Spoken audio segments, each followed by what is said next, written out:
Hi, it's Pete Norstead here, and welcome to the Trade on Sports and Focused on Football Betting podcast. As usual, I'm joined by Jimmy Kempton. How are you doing, Jimmy? And it's a dark morning.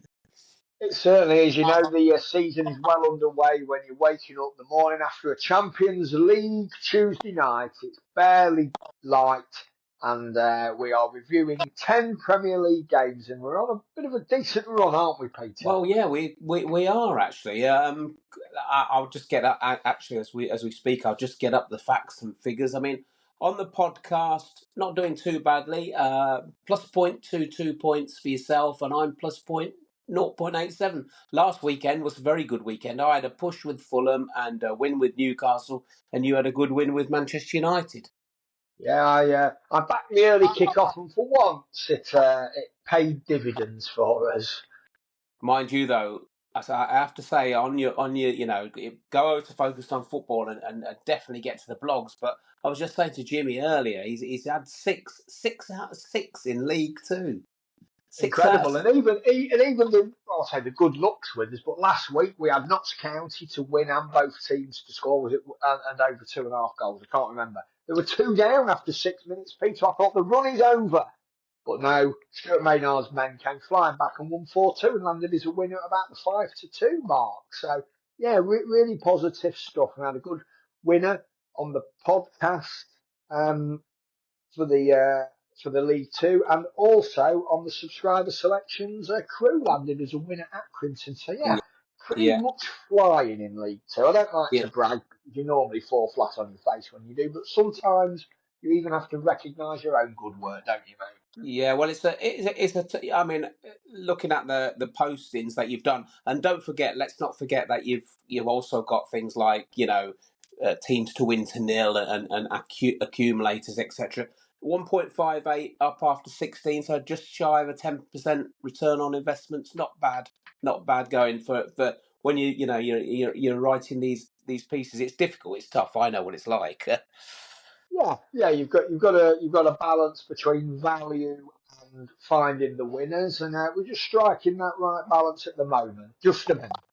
Yes, And yes. although talking about value, Pete, we will get onto this, but warm listeners in advance, I nearly had to put the most horrid bet you would ever see in the history of the world forward this week, but thankfully the price has moved against us, um, so we're not going to do that. But just bear in mind there's a possibility I'm going to say some pretty uncomfortable things about one Premier League side in a moment. Cool. Right, so let's start with the lunchtime kickoff. West Ham against Chelsea. Recent head-to-heads. West Ham have won 5. There's been 2 draws. Chelsea won 2, so good record for West Ham. Plus a quarter a goal, the handicap here. When plus a quarter a goal, West Ham's record reads 1-3, drawn 5, lost 2. So only lost 2 of 10 there. Coming up for 1-1 draw away at Fulham. Chelsea, when they're minus a quarter, 1-3, drawn 3, lost 4. Coming up for 1-0 victory away at Bournemouth. Chelsea lost just 1 of the last 10. They're coming into a bit of form now, Chelsea. Plus a quarter of a goal over the last 9 seasons, 354 matches, 106 home, 104 half win, 144 loss. So that makes 158 wins, 144 losses. My rate is suggesting small value West Ham. They do seem to turn up for these games. Yeah, we've said many times over the last sort of 5 or 6 seasons now, or however long, probably that 8 seasons, isn't it? They've been in the London Stadium. These are the sorts of games where, in that pretty empty, not empty, but feeling empty and soulless London Stadium, one of the rare games that has a real atmosphere, and it is played high octane, high energy, and with it being a standalone game, it often brings a little bit of added enthusiasm from the home supporters. Now, the 12:30 start will stop a little bit of the alcohol-fueled aggression from the crowd, so perhaps it won't be as daunting for these Chelsea players to go into the London Stadium this Saturday lunchtime. Now, the goal line opened 3.25 for some reason. I'm not quite sure why it opened so high before trending down to 3. If it stayed at 3.25, I've been quite keen on taking a little bit of the under, because we often say these lunchtime games can be a little bit of a slow burner and take a while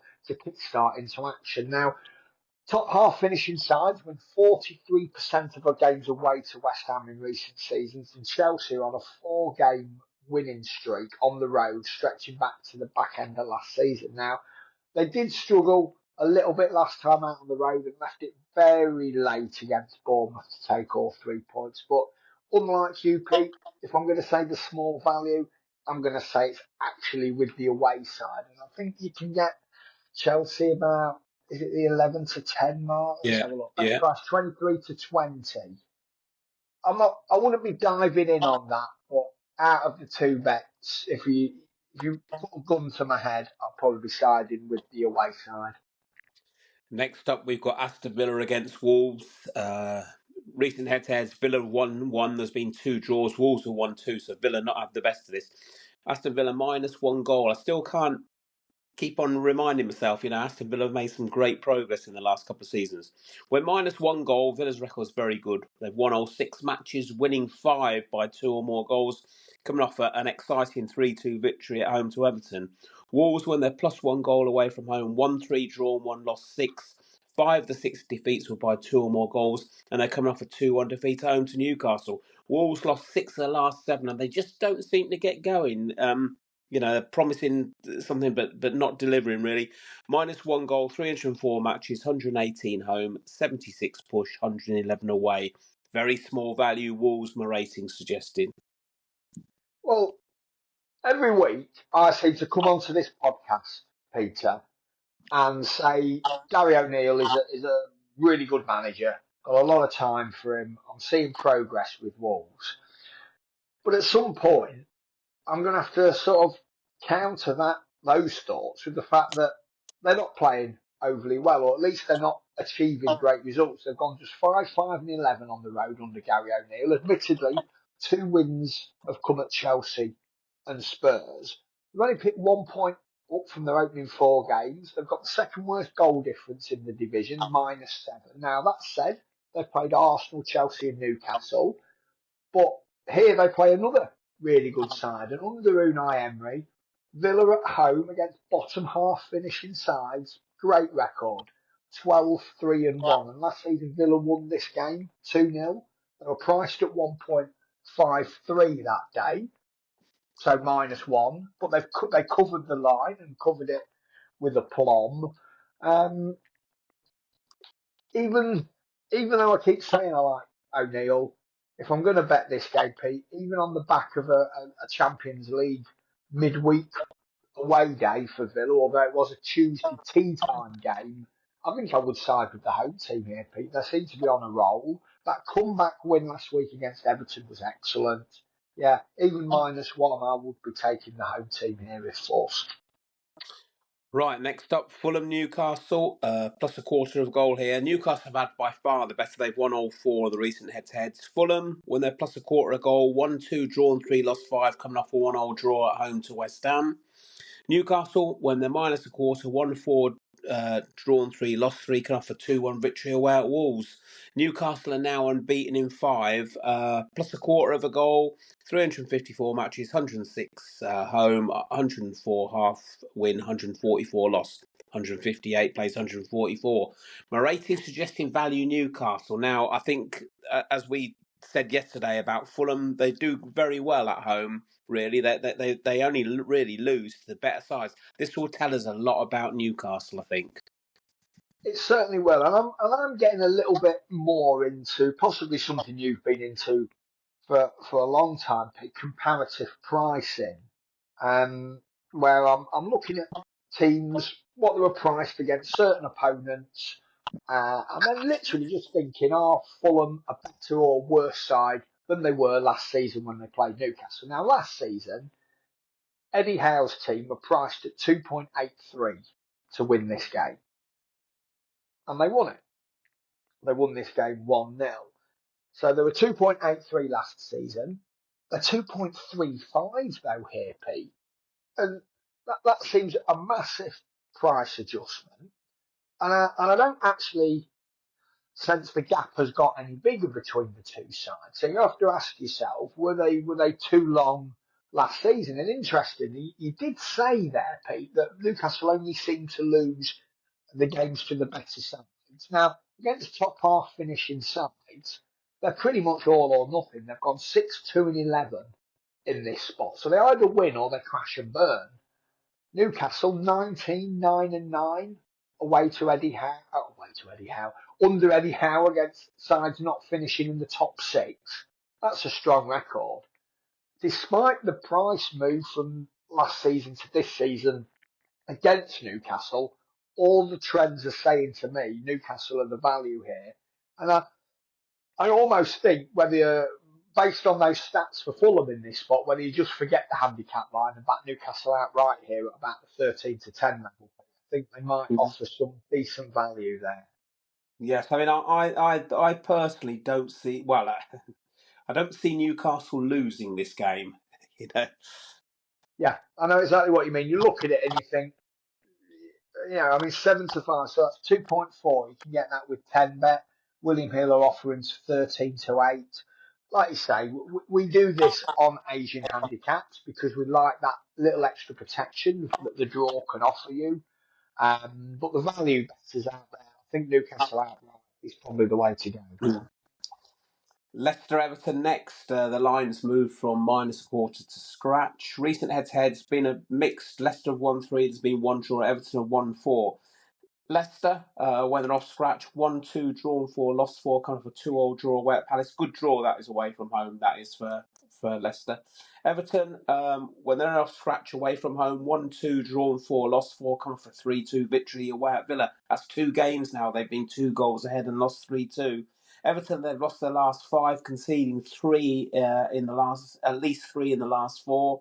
Scratch, 288 matches, 95 home, 89 push, 106 away. My ratings are suggesting good value Leicester, and I'm going to take this, but I think this is going to be, I still think this is going to be quite some game. I think this could be an entertaining game. I don't think Everton, I think Everton have been reasonable last couple of games, but they're just defending terrible. But yeah, good value Leicester. You know what's only the NFL this weekend, Peter? I did. I can't remember what I did watch. I did watch some game. Yes, I'm not over interested in it, but I did watch something. In one of the games, the Green Bay Packers coach, Matt LaFleur, was asked why his quarterback threw the ball on a certain play. And he had to explain that his centre, the man who snaps the ball to the quarterback, threw up all over the ball, vomited on the ball. So when the quarterback had the ball in his hands, he literally could hardly grip it. So he couldn't throw it. He had to run. Well, that would have been my keyboard, Peter, here, if this line hadn't moved. Because I was going to be all over Everton plus a quarter of a goal. And it would have been the most horrible bet I would possibly have made in my betting life. Well, I would have had to have made it. Because last season, Everton, away to newly promoted teams, were priced at 2.52 at Luton, 2.26 at Burnley, 2.39 at Sheffield United. They opened this week for this game over 2-1. They were 3.03. They've now trended into 2.77. The line has moved from Everton plus plus quarter of a goal to scratch. Now, that would have been a crazy line for me because I don't think Leicester have done anything to justify being favourites against anybody this season at home. Everton have squandered 2-0 leads in the last 2 games. But what do you have to do, Peter, to squander a 2-0 lead? Well, you got to score twice. You do. And that is my point. Now, at some point, Everton will stop conceding goals. And I felt a bit sorry for them at Villa last time out. Now, I'm no lover of Everton. I grew up in the mid-80s where all the lads in my class supported Everton with Gary Lineker and all those sorts of players, and they were winning titles and that. So I'm not the biggest Everton fan you'll ever meet. But they've led twice, 2-0. They've thrown it away. Yes, the Bournemouth defeat was a bad defeat, but it was a bit of a freak defeat almost. Villa was just a really good side. Villa came back and scored an incredible goal to win the game. So if this line moves back to Everton plus a quarter, I'm going to be all over it. I don't sense it will do. I'm going to have to pass the game, Pete. But at Everton plus quarter of a goal, I was prepared to make the most horrible looking bet in history. Thankfully, I don't have to do it. Liverpool, Bournemouth next. Recent head-to-heads, Liverpool being dominant. They've won 6. There's been 1 draw. Bournemouth not 1. -1 3/4 here. We're -1 3/4. Liverpool's record is good. 1-8, drawn 2, lost 0. However, they have only covered the line completely on 2 of those 8 victories. They're coming for 1-0 defeat at home to Forest. Bournemouth, when they're +1 3/4, 1-2, drawn 1, lost 6. 3 of the 6 defeats were by 3 or more goals. They're coming off a 1-0 defeat home to Chelsea. -1 3/4, 88 matches, 21 wins, 23 half wins, 44 losses. So that makes 32.5, play 44. My rating suggesting value Liverpool. I think they will probably want to come back after the defeat last week. They will, but they also will need to come back from Milan last night, Yeah. where they, again, had a good win. They came from behind to beat AC. And asking them to cover a 1 3/4 goal line on the back of the Champions League away midweek game is a big ask. And I think the price probably suggests that last season they were 1.20 for this game, that 1.28 this weekend, probably just suggesting a little of extra doubt in the bookmaker's mind that they'll be able to put Bournemouth away comfortably. Arne Slot, after that defeat, quite rightly, Pete, against Forest, will just want to get his side back to winning ways. And I'm not convinced he'll be too bothered about the manner of defeat. So I think Liverpool will win the game. Will they cover 1 3/4? I think it's a big ask for them. Southampton, Ipswich next. -1/4 goal here. When -1/4 goal, Southampton's record reads 1-4, drawn 3, lost 3. They come off a 3-0 defeat at home to Manchester United. I thought fairly poor Southampton there. Ipswich, they're coming off a 0-0 draw away at Brighton. Pretty good result there for Ipswich. Southampton lost 9 of the last 10, -1/4 here. 607 matches, 251 home. 182 half loss, 174 loss. That makes 251 play, 265. No value in the line. I think it's a tough one to call, this one. I would be fancying the away side, though. Some really interesting stats going into this game, Pete. Ipswich did the double last season when the teams met. And surprisingly, over the last few seasons, newly promoted teams haven't performed well when hosting similar newly promoted sides. They've won just 10 of 30. Now, the common perception that we have is that when the lower half teams meet, it's the home side that tends to emerge. I remember off the top of my head stats like winning sort of 43, 44% of games, equating to a true price of about 2.3, and that's just off the top of my head. And that always seems to make the home side quarter goal favourites, which Southampton are here. But when newly promoted teams who have recently played each other come together, it favours the away side on this line. And the next stat is a little bit mind blowing, and it's a 30 game sample size, so you have to bear that in mind. When those newly promoted sides meet each other, 73% of games, 22 of the 30 matches played have seen an over 2.5 goals bet land. That's an interesting one, that Pete, because again, you'd think that this game would be cautious and cagey. But the recent trends suggest it won't be. And, Ipswich have at least picked points up this season, whereas the Saints, 0 points from 4 games, scored 1 goal, conceded 8. Not looking good for Southampton, Pete. I don't know what you think on it.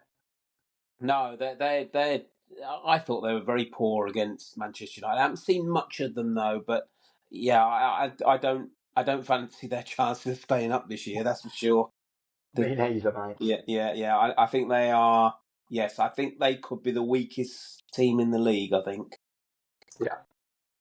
Next up, we've got London Derby, Spurs against Brentford. Recent head-to-head, Spurs have won 2, Brentford have won 1. -1 goal here, the handicap. When -1 goal, Spurs record reads 1-6 draw, 0 lost 4, and 4 of the 6 were by 2 or more goals. Come off a 1-0 defeat at home to Arsenal. They will be disappointed with that, obviously, Spurs. Brentford, +1 goal, 1-0 drawn 2, lost 2. None of the 2 defeats were by 2 or more goals. coming off a 2-1 defeat away at Man City. 3 or more goals have been seen in 5 of Brentford's last 6. Minus 1 goal, 304 matches, 118 home, 76 push, 111 away. My rating is suggesting good value, Brentford. I'm going to go with this. It's very rare you see Brentford turned over against these better sides, and it wouldn't surprise me if they get something here. Although Spurs, like Liverpool, will be keen to get back on the on the winning streak. Exactly, and I'm more inclined to back Spurs now. This line has trended from -1.25 to just -1. But there's a couple of things that stop me, as we said before. Thomas Frank, excellent from a tactical perspective. We spoke of that before the trip to Man City last week, where was it -2?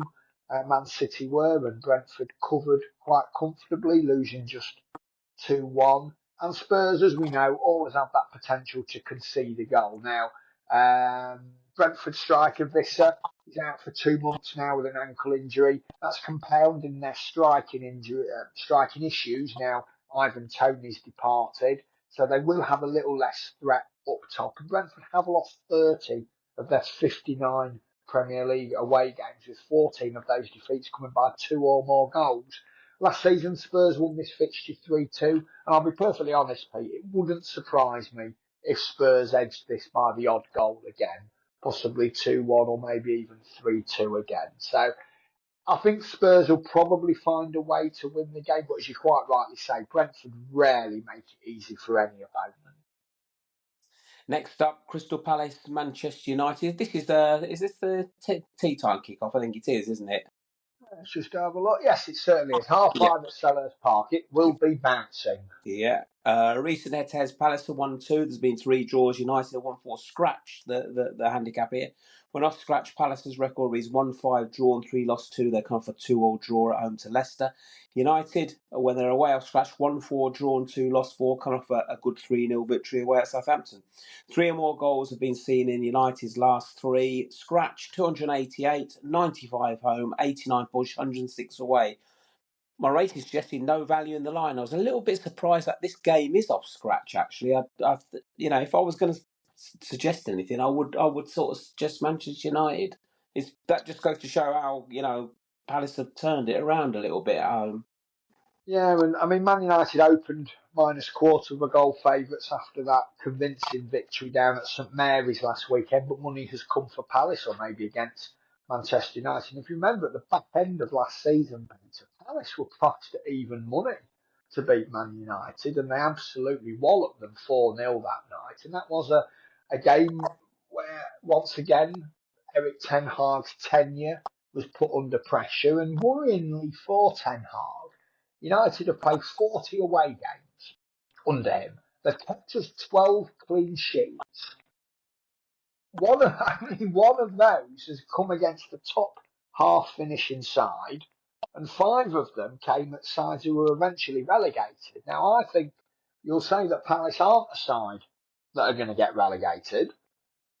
Now, last season they finished 10th, didn't they? Mm. But whether we call them a true top half finishing side, obviously they are if they finish 10th, but not in the real sort of you know historical terms. They're a mid-third finishing side. So history suggests, and the trends suggest, Palace will score in this game. And the question is, can Man United score too? And Oliver Glasner, since he took over at Palace, they've gone 5-2-2 in front of their own fans. Wouldn't surprise me if this game ended a draw, Peter. Yeah, yeah. Brighton against Forest Sunday early afternoon. Recent head-to-heads, Brighton have 1-1. There's been 1 draw. Forest not 1. -3/4 the goal line here. Brighton went -3/4, 1-6 draw, 1 lost 3. 4 of the 6 victories were by 2 or more goals. Come off a 0-0 draw at home to Ipswich.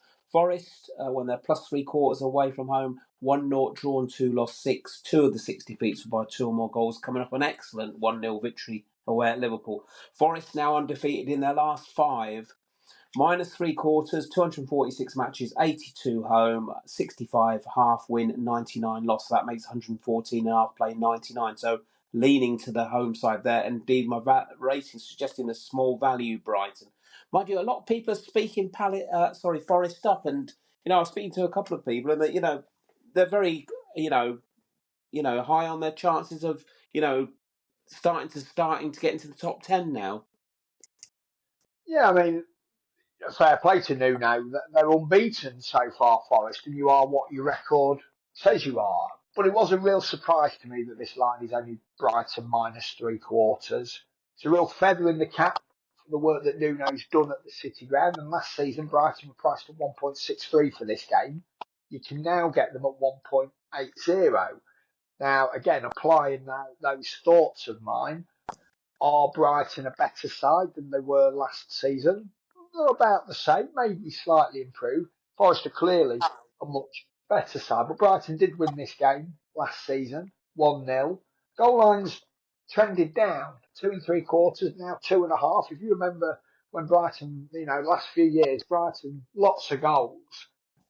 Um, Forest away record, we've got to talk about this. They're on a 4-game winning streak stretching back into the back end of last season. So people will talk about their great away record. Now, they're only 7, 9 and 24 overall since they came back into the Premier League. But 3 of those 4 wins in that winning streak, take Liverpool out of it, Southampton, Burnley and Sheffield United.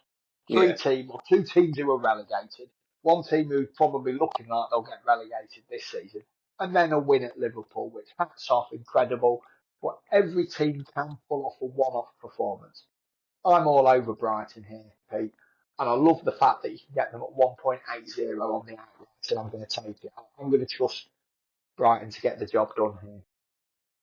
Next up, Manchester City against Arsenal. Obviously, the big game. Recent head-to-head, City have been dominant. They've won 7. There's been 2 draws. Arsenal not one. -3/4 here. Manchester City were -3/4, 1-3, drawn 1, lost 1. 2 of the 3 victories, while 2 or more goals come for 2-1 victory at home to Brentford.